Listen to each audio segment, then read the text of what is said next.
You got mail. Do you remember the 90s? Come on, Uncle Phil, this is the 90s, man. Man, it's the 90s. It's hammer time. Come on. It's the 90s, remember? Microchips, microwaves, faxes, airphones. Ma, it's the 90s. You can call it what it is. Yada, yada, yada. I can be anything I want to be. It's the 90s. What, are you nuts? This is the 90s. We're gonna sue you. Wake up and smell the 90s. Hey kids, do you love Pokémon? Yes. Well, now you can buy your very own. I've got to buy Pokémon. I've got to buy it. I've got to buy it. Now you can collect them all. Furry Cat, Donkey Tron, Penguin, Shoe, Lamtor. Collect them all and you can become Royal Crown Chimpoko Master. Royal Crown Chimpoko Master, holy All the Chimpoko Man are in stores now. South Park. It is not South Park. And welcome to David. Dave and Cheryl. Oh, wait. Okay, we're going to roll back. So welcome to David, or I guess Dave. Man, I'm keeping this all in, right? Yes. Welcome to, you just heard the clip, but we're going to say welcome. What are we here for? We're here for Dave. And Cheryl. And the 90s. And you just heard a clip, as we like to do at the beginning of each show. I'm in the hot seat today. I'm in control, and I have played a clip for you that is a clue to what the topic of this show is, and you do not know it. So, Cheryl, what do you think the topic of tonight's show is? I mean, it sounds like Pokemon. Ding, ding, ding, ding, ding, ding, ding. Woo! I'm so good at this. So, the first question I have for you tonight is, Cheryl, how much do you know about Pokemon? Almost nothing. Well, see, that's great. I'm hoping that our audience is also that way because you are about to get the ultimate introduction to the onslaught that was Pokemania here in America in the year of our Lord 1998. Okay. I mean, I know what Pokemon is. I understand that it's a card game and there's characters and I don't know, do they combine together to make other characters or upgrade to switch to other characters? They can evolve. Evolve, that's it. They do not combine Voltron style into larger Pokemon or anything. This is Pokemon. This is, in the grand scheme of things, probably one of the biggest and last giant toys, like real introduction of a franchise into popular culture that still to this day has persisted. That's right. Our kids still understand or pay attention to some degree. And is just shockingly still relevant. I mean, do you remember when Pokemon Go came out? Oh yeah, the like virtual reality game sort of where there was an overlay on your phone and you could like see them in real life. It was essentially Google Maps gamified with Pokemon along the way. And you would be able to go about your daily commutes and collect Pokemon as you went through. And more adults played that than children. Because what do children have to do? They don't have to go to work. They don't have to commute. But that was the 1 year America exercised, right? That was also the 1 year that had the most injuries for people walking around with their phones and not paying attention. Right, not seeing the curb or... There were actual deaths that happened because of this, of people walking into traffic or walking off of cliffs or whatever. Cliffs. But like there's a Pokemon Wile E. Coyote. at the bottom. So Pokemon, it arrived in America at the tail end of the 1990s. Pokemon was and still remains a global phenomenon. Replacing the previous year's most sought-after toy, 1997's... South Park? The Furby. Furby. Oh, gross. Now, Pokemon itself is not just a toy. It is an all-encompassing media phenomenon involving trading cards, a television show, video games, and even feature films. It was mostly a card game, though, right? In the 90s. It began as a card game, but we need to figure out where the origins was. And it was a little island called Japan. You might have heard of it. The whole history of Japan you might have heard of up to Pokemon. Little did you know, this is what created in the Magi period. Yeah. Pokemon translates from Japanese into pocket monsters. Oh, yeah. Because they're supposed to be something you can keep in your pocket. They're cards, little tiny monsters, kind of almost like gremlins. Do you know what the goal of Pokemon is? 100% no. The goal is you have to catch them all. But you can't, right? Because there's so many of them. Well, basically that's what it came down to. The minute you thought that there was only like 100 plus or so Pokemon that first initially were introduced, by the time the kids could even get them all, another 100 come out, another come out. So it's an insidious marketing ploy that you can never catch up to these things. They're basically just fornicating at a rate and populating the world. So they burst onto the scene in 1996 in Japan as a trading card game, which begat a series of video games, which then spawned a still running animated series that is to this date 27 seasons. Good Lord. What system were they on? They were on Nintendo. They were on Nintendo. Now, okay. Now people, I know they're on Nintendo now, but they are exclusively on Nintendo. And always have been. They have. Okay. And they began on the Game Boy. The thing with Pokemon is another insidious thing is the video games always came out with, it's the same game, but they always come out with two versions. And each version has different Pokemon. Most of them are the same, but some have exclusives. So the only way you can get all of them is by buying both of the games. I remember that from my time at Blockbuster. Did you guys rent Game Boy games? Yeah, we did. Okay. And I never had a Game Boy. Never even had a Nintendo when I grew up. I was an Atari boy. Oh. Yeah, I Commodore. had Game Boy, but I did not have any Pokemon games. Nintendo originally believed that Pokemon cards and video games would not appeal to American children. In fact, they thought that American children were shockingly not smart enough to be able to play the game. We've come so far in our education systems.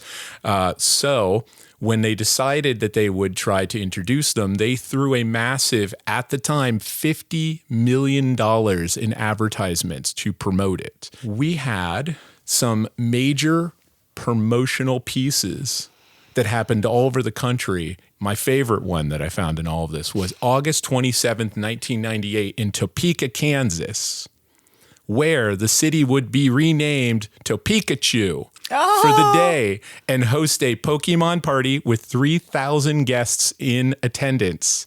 750 plush Pokemon were airdropped from planes, complete with tiny, adorable parachutes. Oh my God. I could not, That's kind of I read, adorable. it is kind of incredible, along with 10 skydivers in a fleet of 7 Pikachu-themed Volkswagen Beetles that looked like little Pikachus, lightning tails and all. Oh my God. I want to know where those Beetles are. Landfill, probably. All right. Then on September 7th, 1998, the Pokemon anime debuted on television, followed by the video games Pokemon Red and Blue. That's what I can remember. Yep. On September 28th. All of this culminated in Time magazine choosing Pokemon as its November 1999 cover story, declaring the franchise a pestilential Ponzi scheme. But not Man of the Year. Not Man of the Year. Oh, I think bummer. I think that was an indictment. Oh, it was a negative cover story? Yes. Well, not a real word here. I'm going to try to get this here. It's a pestilential Ponzi scheme. Well, it all paid off. Of course it did. And 10 million copies of the first Pokemon game, Red and Blue, were sold. Pokemon, in all its various commercial forms, sold $6 billion worldwide by the end of 1999. It's pretty good. I think we can be transparent on this. Where were we in 1998? College. That's right. So we had Desperately poor, starving, and tired. Yes. So we, let's just say we were not the demographic they were shooting we were for a at little the past time. it. We're just going to go here and I'm going to play you a little clip of Okay. a montage of some news broadcasts of the time to give you an sweet. idea of the Pokemania that was going on. Pokemon is an undeniable obsession with children across the country. In my opinion, parents should not let their kids watch Pokemon, play Pokemon, buy Pokemon cards, have anything whatsoever to do with Pokemon, because the message is violence. When it comes to the biggest Pokemon craze, it has to be the trading cards. This 747 arrived today from Tokyo, packed with the latest collectible cards. Christina Levy spent $1,000 last month on Pokemon. Her kids call her Pokemon. And the Pokemon is creating a monster of a commotion for American kids. That's all they're wanting now is pure Pokemon. We haven't sold any yo-yos or Star Wars merchandise in a long time. Pokemon panic. I love the image on this where they had an armored car bringing in these crates of Pokemon cards on a private plane from Japan because they were running out here in America. It's like Robert Kraft and his face masks during the pandemic. Oh, so as we see, there's a lot of opinions. But you know whose opinion really matters, and what and who do you think would be the people that would really be able to explain this phenomena to the kids of our nation? Dan Quill. The most 90s of talk show hosts around, Regis and Kathy Lee. Now here's the gang we've invited, all about Pokemon, which of course is a Japanese phenomena. Because of the craze now, we've invited these kids to explain it to us. How did Pokemon come to be? How did they evolve? Oh, you have to train them. You got to train your Pokemon? Yeah. You actually you fight, then you train. That's how you train them. When they fly, that's how you train them. There's not very much flying Pokemon. No. Even then, Regis Philbin, hard of hearing. This thing of them interviewing children about explaining what Pokemon went on for a mind-numbing 7 minutes. Sometimes of just endless dead air. And like you said, Regis just not hearing what they said. Kids are not great interview subjects. For about a minute, it was entertaining. And then it just kept going. And it was... Some producer got fired. It was bad. It was not what we would call good television. No, we didn't expect that in the 90s, though. What I actually really found funny has nothing to do with Pokemon, but Regis was obsessed with explaining Superman to these children because he was trying to explain constantly that I remember that I loved when I was a kid, we used to have superheroes that we'd like, not these monsters. And it was a man named Superman, and all these kids... Well, they shut him down pretty hard. Anybody want to hear about Superman again? No. I guess not. Okay. I hate it. I hate it. Okay. Right. Talk about your generation gap. This is a chasm. He called Pokemon a cancer? No, he said talk about a generation gap. It's a chasm. A chasm. A chasm. Apparently I can hear as well as Regis Philbin could. He's basically infuriated. He wants to strangle these children, and they're yelling at him saying, I hate it. I don't want to hear about Superman. He's stupid. I hate him. Did he effectively represent the parents of America? Kind of. So now we're getting into, we hear there's a lot of resistance, frustration around Pokemon. Well, now we're going to talk about the war on Pokemon. Sweet. All right. So it was clear that there was a lot of concern about the consistent consumption of Pokemon by our children. Mm-hmm. There were, of course, religious fanatics that condemned the franchise in the most theatrical way possible. Let me introduce you to Phil Arms, a televangelist preacher of the Ministry of Pasadena. He became infamous for his fervent denouncement of Pokemon. So Pokemon is a game that teaches children how to enter into the world of witchcraft, how to cast spells, how to use psychic phenomena. Pokemon world is a world of the demonic, of the satanic. Listen, don't think. So that just makes kids want to play more, right? It's true. I love the last thing that he says on that. Don't think. Don't think. Listen. Oh, but wait, there's more. Okay. The Pokemon trading card game is a new collectible card game that is made and distributed by Wizards of the Coast. What is a wizard? Male practitioner of black magic. You don't need mom. You don't need dad. You don't need grandparents. You don't need school. And you probably don't even need a church because you're a master. Destroying the American family. So remember I told you to come, it all comes back to the master.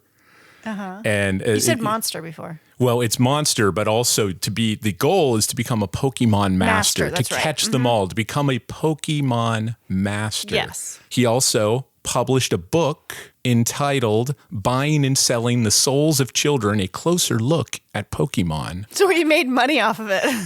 The back cover stated, "Can you hear God's heart breaking?" We have to discount this one, though, this fact, because the book was published in the year 2000. But I couldn't help but to sneak it into here. Well, Also, other stories came out, such as children being charged with armed robbery, stabbing other children, and facing accusations of gambling addiction due to the Pokemon cards. Where were the parents? One of the more extreme events happened in Turkey, where they banned Pokemon outright after some children tried to attempt flying like their favorite Pokemon and fell to their deaths. Now, I have a quick question. Mm-hmm. Is the Pokemon show the show that created seizures? Now we're getting to what you the were. seizures? You were ahead, yeah. So in Japan, it was in Japan first. Yeah. And when something is popular in Japan, they make an anime, an animated television show. Well, an infamous episode of that, now a banned episode, never to be played again. Lost media. Let's say it made headlines before it ever could, Pokemon. Yeah, in America. Yeah. That is something I remember. It made headlines before it even came over and was sold in America. Dino Sensei Paragon. Yeah, Dino Sensei Paragon, or the Electric Soldier Paragon is the name of the banned episode. Yeah. It is the 37th episode of Pokemon's first season. During its sole broadcast in Japan on December 16th, 1997, a scene with flashing lights induced photosensitive epileptic seizures in children across the country. To give you an idea about the scope of this incident, the episode was broadcast over 37 television stations that Tuesday night and was watched by approximately 4.6 million households. That's how popular the show was at the time. Over 600 children were taken to hospitals. Another 12,000 children were not sent to hospitals, but reported mild symptoms of illness. That's crazy. The incident is referred to in Japan as the Pokeshock. So that is the reason why in shows, even live shows, they'll have warnings before flashing lights. I have a BBC report about the event. An investigation's underway in Japan into why more than 600 children suffered from convulsions and vomiting after watching a television cartoon program. Millions were glued to the latest cartoon episode when a flashing explosion created from these slowed-down images triggered convulsions in hundreds of children. Many were kept in hospital for over 24 hours. Often those affected had no history of epilepsy. More children had fits when excerpts were replayed on the news. Doctors said victims were shocked into a kind of hypnotic trance. Parents are alarmed. Yeah, alarmed. So the idea that it happened and then they didn't quite understand what was going on and then played the clips again on television when reporting it, and then it happened again.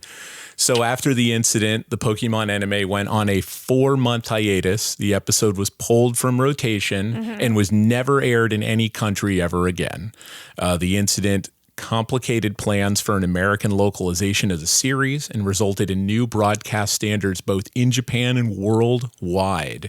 I mean, that seems like a legit reason, honestly. There's a lot of stupid reasons for pulling shows for over the years. That one seems kind of legit. Yeah, I was amazed by the amount of people it affected. I thought it was slightly not a joke, but it's like, oh, it happened to a couple kids or something. No, it happened to thousands. Thousands of children were ill, 600 of them in the hospital. But we all know that the only true indicator if an event was in fact worthy of being a pop culture footnote is if it was parodied on The Simpsons.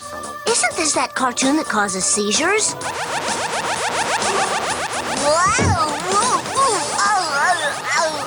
Bard, what are you doing? Hey, what the? All right. Boss, be right back. A little insensitive, but yeah. a little That's The insensitive. Simpsons. So speaking of insensitive, the Pokemon anime was recognized in the 2008 Gamers Edition of the Guinness World Records book as holding the record for the most photosensitive epileptic seizures caused by a television show. How? I don't know how you go about quantifying that, but yeah, I can see that. Yeah. Is anyone trying to break that record is what I want to find out. All right. So we talked about this being a certified worldwide phenomena, as Regis stated. Yeah. And, we had mentioned that it was across all forms of media, both in print and on television and also in the movies. Mm-hmm. So all of this mania culminated on Wednesday, November 10th, 1999, when the arrogantly named Pokémon the First movie debuted in the United States. There was never a second, was there? Be forewarned, if you haven't been already, the hottest thing in the 12 and under set is coming soon to a theater near you. Pokémon the movie joins Pokémon the video game and Pokémon the trading card as must-sees and must-haves. The upcoming Pokémon the First movie recently caused such a frenzy that the switchboard at Warner Brothers was flooded with 70,000 calls a minute. Warner Brothers had a switchboard? Apparently, there was a woman still there going, hold on a second. She was unplugging. Well, I doubt it was like that, but I think Mr. Warner calls up. Yeah, I think companies used to have phones that you could call and complain about stuff. Yes, well, children went crazy. Mm-hmm. Specifically because they were handing out an exclusive card as a giveaway with every ticket purchase as well. Clever. So that was a big one. So if you might remember, I said that the date of the movie is it opened on a Wednesday. Well, that was that's unusual. Yeah, well, that was a school day. And let's just say there were a lot of empty desks that day at school. This led to the media referring to the opening day of the movie as the Pokey Flu. Cute. It was called the Pokey Flu since so many kids mysteriously called in sick that day. So did you ever skip school or play sick? No, I was always a rule follower. Certainly not for a movie. Unlike my joke about it being arrogantly named the first, it was more because they made one almost every year to the date up from here. So saying it was the first was obviously they were banking on a success. Well, did critics like this film? Who cares? Well, it received a poor reception, receiving a 15% Rotten Tomato meter. But I think that the guest critic on Siskel and Ebert, Joyce de Hawkwitt, summed it up best. My final assessment, Pokemon may be hokey for adults, but will be okie dokie with the kids. Well, No. It's one of those Hollywood Reporter or Details headlines. The most 90s thing about the whole movie, though, was it had to be the soundtrack. Wait for this. Who was on it? Okay. Do you dare to guess? Because this is a stacked deck. We're coming into, this is 1999. DJ Jazzy Jeff and the Fresh Prince. Okay, no, that's early 90s. We're talking coming into the, we all think we're going to die in a year. Sade. These are just a few. These are the cream of the crop. Okay, go ahead. Christina Aguilera. Really? NSYNC. 98 Degrees. Britney Spears. Aaron Carter. And Emma Bunton herself. Baby Spice. Baby Spice had a solo song on the Pokemon movie that played over the credits. Wow.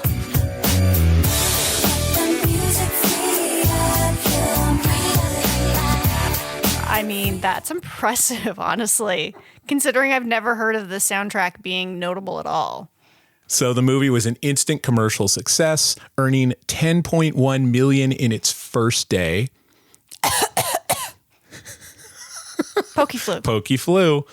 It says this was the largest one-day opening of any animated film until it was dethroned just 2 weeks later by the juggernaut that was... let me see if I can do that math. No.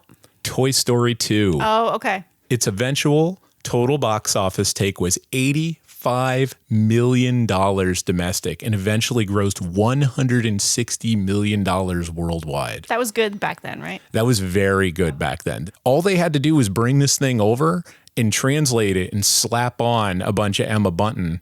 And like in sync on it. So they had no overhead on this thing. This was all profit. Mm-hmm. Not to mention, I can't even imagine how much they made on the video market for these things. Yeah. Well, and internationally too. Yeah. All right. So I've got a game. Oh my God. This is going to be the longest podcast ever. Can you identify if the following names are fake or real Pokemon names? Okay. Opulent. No. It is real. Really? Yes. Okay. Billy Mays. No. Oh, that is fake. Who's Billy Mays? He did infomercials. Famous TV spokesperson, died of a cocaine overdose in 2009. Okay. Different episode. Nose Pass. No. Real. Ew. Trubbish. Real. He is real. He is a trash bag species Pokemon. Sweet. Steve. No, he was the handler, right? Right? Real or fake? He was the real handler. He wasn't a Pokemon, though. So, final answer? Yes. Final answer is real? Yeah. Fake. There's no Steve Pokemon. No, but he's the handler, isn't it? The handler is Ash Ketchum because he has to catch them all. Okay, I thought it was Steve. There's also one called Brock as well. Fine. Pheromone? Yes. Fake. I put in a couple drag ones for you. Well. Jinx? Now you're messing with me.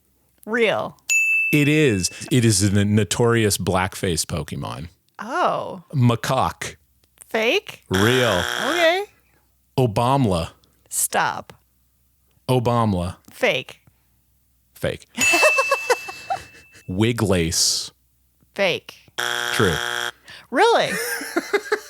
There is a lot of like weird drag overlap. I appreciate you going along for the ride, and I appreciate the listeners coming along for the ride. Yeah. I hope that they got a little bit out of learning more about the Pokemon craze of the late 90s. Mm-hmm. And I know I learned a lot. I know you learned a lot. I learned so much. For this episode, I'm Dave. And I'm Cheryl. And we got to catch them all. Till next time. Bye. Bye-bye. I wanna be the very best, like no one ever was.